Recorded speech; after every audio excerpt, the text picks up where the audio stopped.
Hello, I'm so glad you're here. If you love fairy tales, folklore, and timeless bedtime stories, you're in the right place. Every evening I share a new tale from ancient myths to classic favourites to help you unwind. If you enjoy this kind of storytelling, do consider subscribing and click the little bell thing below. If there's a story that you'd like to hear that I've not shared yet, maybe leave a comment below and ask for it. It can't hurt. Now, settle in, get comfortable, and let the day drift away. Today's story is The Elves and the Shoemaker, a classic tale retold for bedtime. Once upon a time, in a little village where chimney smoke curled like ribbon into the sky, there lived a poor shoemaker and his kind-hearted wife. He was an honest man who worked hard, but times had grown difficult. Little by little, their savings dwindled, and at last he had only enough leather to make one final pair of shoes. That night he laid the leather out carefully on his workbench, intending to cut and stitch it the coming morning. He sighed, kissed his wife good night, and they both went to bed with hopeful hearts. But when morning came, what a surprise!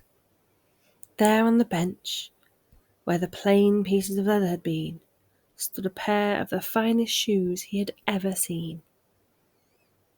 Perfectly stitched, polished to a shine, and not a flaw in sight. He showed them to his wife, who gasped in delight. "Who could have made these?" she asked. "I haven't the faintest idea," said the shoemaker, "but look at the craftsmanship." Not long after, a customer passed by and saw the shoes in the window. She bought them on the spot, paying more than the shoemaker had hoped for. With the money, he bought enough leather to make 2 pairs of shoes. That evening he laid out the leather again, just as before. And in the morning, there they were, 2 perfect pairs of beautifully made shoes. Day after day, the same thing happened. The shoemaker would prepare the leather, and during the night, someone, or something, would turn it into the most wonderful shoes. Soon, the shoemaker was no longer poor. He and his wife lived comfortably, always with enough and a little to spare. Still, the mystery tugged at their minds. "Let us hide," whispered the wife one night, "and see who it is that comes." So they lit no lamps, made no sound, and waited behind a curtain. And just as the clock struck midnight, in crept 2 tiny elves, no taller than a teacup. They wore ragged little bits of cloth for clothing, and had nimble fingers that moved like magic. With quick, careful work, they stitched, hammered, and polished the leather into the most exquisite shoes, then vanished into the night.